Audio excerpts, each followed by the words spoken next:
President landing in Saudi Arabia just a bit ago, making that historic trip directly from Israel, his most anticipated event on this visit, a face-to-face meeting with Crown Prince Mohammed bin Salman. ABC News Deputy Political Director Averi Harper joins me now from Saudi Arabia with the latest.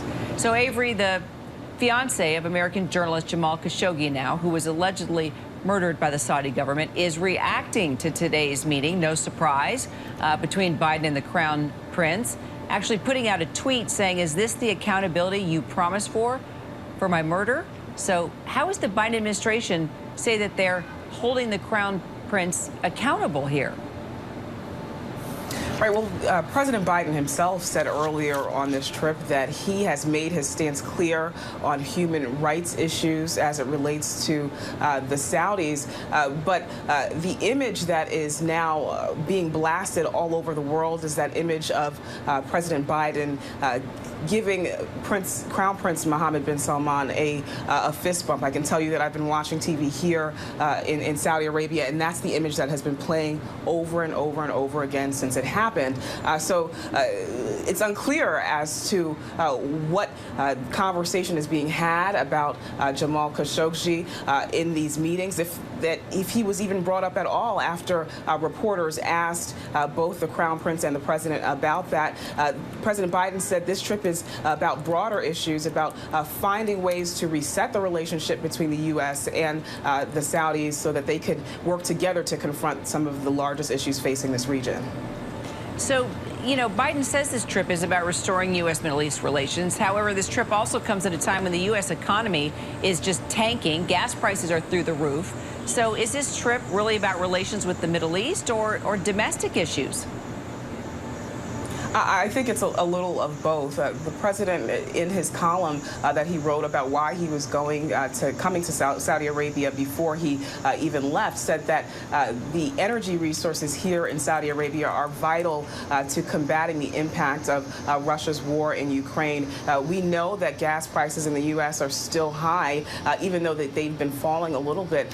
We know that President Biden is going to ask all of the leaders here to increase production in hopes to bring down those gas prices around the world. But look, experts say that there's no silver bullet that the Saudis can use to bring down gas prices. And Jake Sullivan, the National Security Advisor, said don't count on any huge announcement as it relates to gas prices out of these meetings today.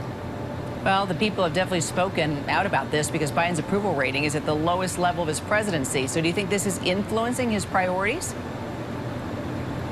Well, if you ask the White House press secretary, they say they don't put all that much stock in polls. But the pain is being felt by Americans across the country, and that's something that they acknowledge. And again, that's why it's part of the conversation that Biden is having with world leaders here in the Middle East.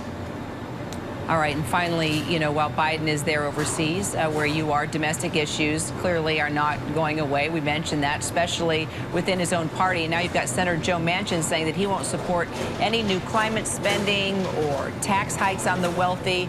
So how big of a blow is that to Biden's agenda as he's overseas and you've got Manchin here talking domestically? Right, it is a blow to Biden's agenda that Senator Manchin won't support that. But look, it is no surprise. It's nothing new to have Senator Manchin spoiling some of the Democratic agenda items. I think that is something that is going to continue to happen ahead of midterms. And I think on the world stage, what's different here is that you have leaders that all have a vested interest in addressing certain issues. And so whether it is Iran's nuclear capabilities or it's the impact of the Russian war in Ukraine, you have nations here that are looking to work together to address some of these issues. All right, Averi Harper, thank you so much. Hi, everyone. George Stephanopoulos here. Thanks for checking out the ABC News YouTube channel. If you'd like to get more videos, show highlights, and watch live event coverage, click on the right over here to subscribe to our channel. And don't forget to download the ABC News app for breaking news alerts. Thanks for watching.